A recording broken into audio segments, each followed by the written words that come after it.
Yes, everybody, question number 1, exercise 7.2. It says in an isosceles triangle ABC with AB equals AC. तो figures बनाते हैं और साथ साथ गिवन भी तैयार रखते हैं इसका. कहते हैं अगर ये in triangle ABC with AB equals AC, तो मैं गिवन में सबसे पहली चीज ये लिख सकता हूं कि AB equals to AC है.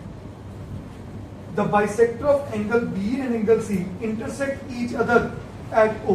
सुनिएगा, पहले समझ लो, बाद में कॉपी करना सब. ये एंगल B का बाइसेक्टर क्या? बाइसेक्टर मतलब ये एंगल इसके बराबर, इसको 1 और इसको 2 कह दो, और ये इसका बाइसेक्टर, इसका मतलब ये इसके बराबर, ये 3 और ये 4 बराबर. ठीक है जी. तो यहां पे मैं अगला गिवन लिख सकता हूं, angle 1 equal to angle 2 and angle 3 equal to angle 4. अब वो करें bisectors of angle B and C intersect each other at O. ये ओ पॉइंट पे इंटरसेक्ट करके ज्वाइन ए टू ओ. तो ए को वो कह रहा है किससे ज्वाइन कर दो? ओ के साथ. तो ये फिगर कुछ ऐसे बनी. ये बात सबको समझ आई? शो दैट, टू प्रूव में पहली चीज मांग रहा है मेरे से OB is equal to OC. हमें ये पार्ट OB और ये OC के बराबर करना है. ये मैं अभी बता देता हूं, इसको थोड़ा समझिएगा. मैं हमेशा कहता हूं पहले मन में कैलकुलेशंस किया करो. क्या एंगल B और एंगल C बराबर होंगे? क्योंकि ये isosceles triangle, equal sides are equal opposite angles. ये अगर बाइसेक्टर है तो एंगल 2 और एंगल 4 हाफ ऑफ B और हाफ ऑफ C हो गए. तो अगर B और C बराबर है तो उनके हाफ भी बराबर होंगे, तो 2 और 4 इक्वल हो गए.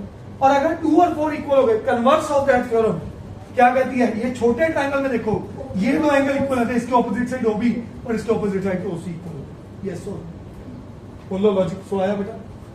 अब अगर ये क्लियर हो गया, इसका सेकंड पार्ट क्या कह रहा है? AO bisects angle A. AO जो है एंगल A को बाइसेक्ट कर रहा है. मेरी फिगर बहुत अच्छी नहीं बनी, बट चलो फिर भी अब थोड़ा और बेटर कर देता हूं. AO जो है ये प्रूफ करना है कि ये इन दोनों को इक्वली बांट रहा है. ठीक है. अब क्योंकि ये पूरा ऐसे वो तो नहीं है, बट अगर मैं इन दो ट्राइंगल्स में कंग्रुएंसी सोचूं, ये साइड इसके इक्वल, ये साइड इसके इक्वल और ये कॉमन, तो SS लगा के, SSS लगा के ये दो ट्राइंगल्स कॉन्ग्रुएंट हो गए. और कॉन्ग्रुएंट होते ही ये एंगल 5 और एंगल 6 क्या हो गए? हमेशा ज्योमेट्री में कागज डालो, क्वेश्चन सॉल्व करने से पहले ही माइंड में क्वेश्चन सॉल्व होना चाहिए. कई बच्चे ऐसे ही लिखते रहते हैं, 2-3 लाइनें लिखने में वापस घूम फिर के वहीं पहुंच जाते हैं. क्यों? क्योंकि वो शुरुआत में पहले दिमाग नहीं लगाते. ब्लूप्रिंट क्वेश्चन के सोल्यूशन का पहले रखो मन में. क्रैमिंग नहीं करनी हमने दिमाग लगाना है, सिर्फ याद रखनी प्रॉपर्टीज. ठीक है बच्चों. अब आते हैं इसमें प्रूफ.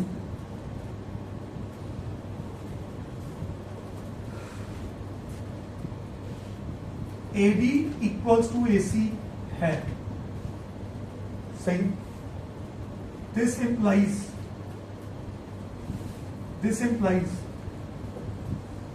AB के ऑपोजिट एंगल C और AC के ऑपोजिट एंगल B. रीजन क्या लिखोगे? Equal sides have equal opposite angles. क्या ये बात सबको समझ आई? बोलो बच्चों. अगर एंगल C और B बराबर हैं तो दोनों के आधे भी आपस में बराबर होंगे. दोनों के आधे समझे ना? अगर 100 इज इक्वल टू 100 रुपीज है तो 100 का आधा 50 और इस 100 का आधा 50 भी बराबर. कहानी समझ में आई? हाफ ऑफ एंगल C को एंगल 2 कह दो और हाफ ऑफ एंगल B को एंगल 4 कह दो. बोलो. Reason? Because OB and OC are bisectors of angle B and angle C respectively. Yes sir. Now in triangle OBC angle 2 अगर angle 4 के बराबर है, दिस इंप्लाइज एंगल 2 के ऑपोजिट साइड OC और एंगल 4 के ऑपोजिट साइड OB। रीजन इसका उल्टा, equal angles have equal opposite sides. क्या ये बात सबको समझ है? तो OC और OB मेरा बराबर हो गया, यस और नो? इसको एक रिजल्ट लिख लो, रिजल्ट नंबर 1। तो ये मेरा पार्ट प्रूफ हो गया। I hope it is okay. अब बढ़ते हैं इसके सेकंड पार्ट की तरफ। मैं इधर करता हूं, इधर बेटर रहेगा। इसका second part, in triangle AOB and triangle AOC, AOB और AOC, AO is equal to AO common, AB is equal to AC given, and OB is equal to OC proved in 1. Therefore, triangle AOB is congruent to triangle by, ठीक?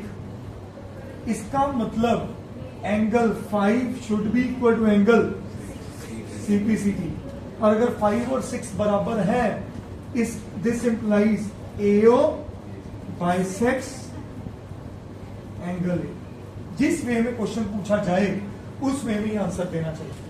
Understood? करिए।